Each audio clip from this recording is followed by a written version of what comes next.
What's the hardest part about learning to play chords on the guitar? It's getting those darn fingers to do what you tell them to. Why won't you cooperate? But have no fear, because today I'm going to share with you a simple chord exercise that will help you improve that coordination so that you can start getting along with your fingers. I'm sorry I was so mean before. Why? You know why. Because you're a guitar player, and this is GuitarAmado.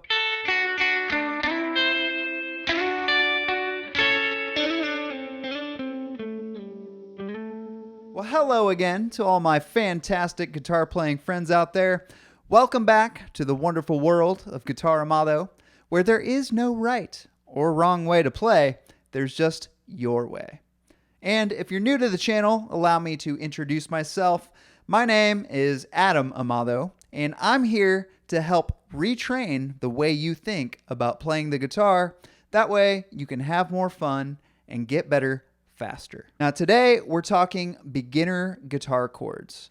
I'm going to show you one of my favorite chord progressions that I teach to all of my beginner guitar students in those early stages of practicing chords. Now, one of the hardest things for beginner guitar players to understand about chords is that there's this idea that there is more than one way to play the same chord. And I'm not talking about playing the same chord in different areas of the fretboard either. I'm talking about literally the same chord. Now take this G chord, for example. We can play it like this with fingers 2, 1, and 3.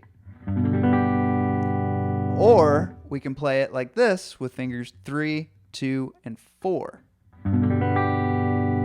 And believe it or not, choosing the right fingerings for the chords you play is the key to learning songs faster and making your life a whole lot easier. But how do you know which ones to use and when to use them? Well, that's what today's chord progression is all about. Now, like I said, this is one of the first chord progressions that I teach to my beginner guitar students once they're ready for chord progressions, that is. The first step in every beginner's chord journey is always learning how to read chord diagrams.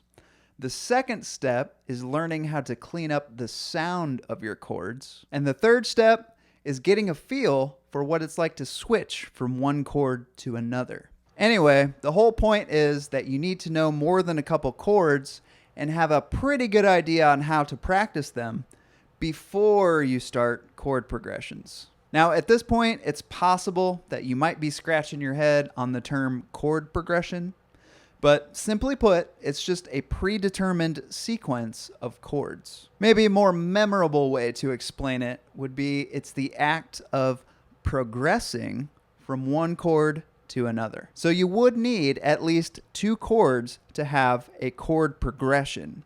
And in many cases, it's going to be more than 2 chords. For example, today's chord progression, which is C major to E minor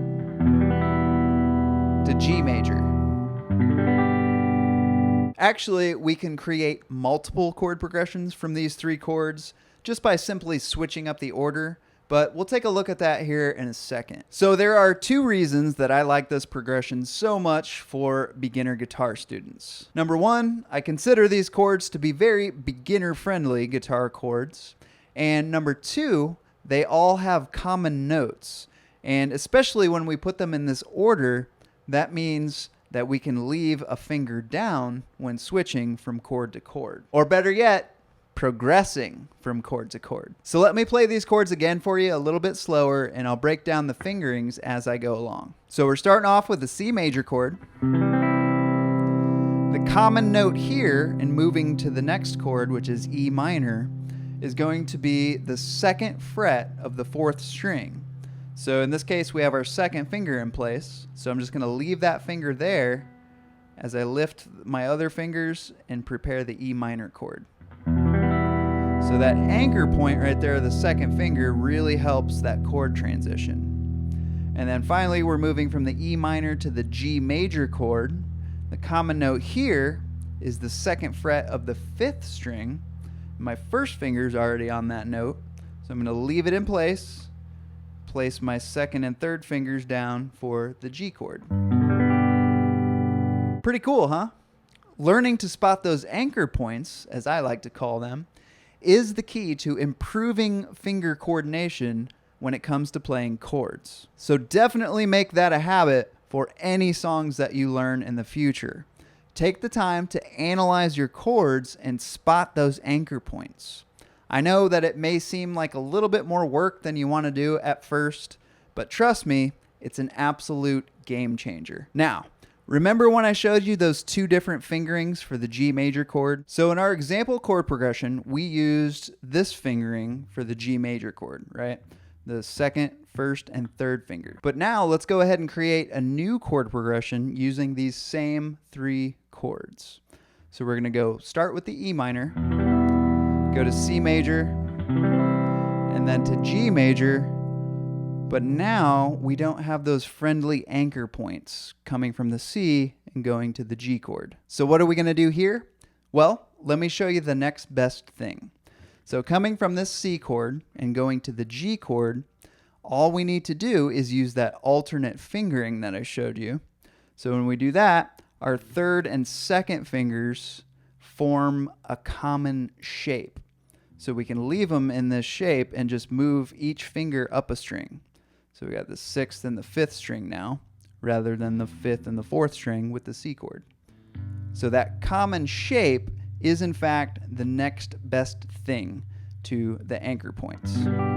So it's definitely not quite as handy, but it can still make your chord switches a whole lot easier. At first, you might have to spend some extra time locking that alternate fingering into muscle memory, but that's okay, because once you do, you have it in your toolbox forever. And you also might have some trouble whipping that pinky into shape, but that is a whole other ball game there. Actually, I did make a video demonstrating some of my favorite pinky exercises, so I'll be sure to throw that one up here at the end of this video. And speaking of the end, that's all for today. So be sure to like and share this video if you found it helpful, and hit subscribe if you would like to tune in to similar content in the future. Feel free to drop any questions you might have in the comments down below, or if you just want to let me know how your guitar playing is coming along, I'd love to hear from you. I'll see you next week, and until then, happy practicing, my friends.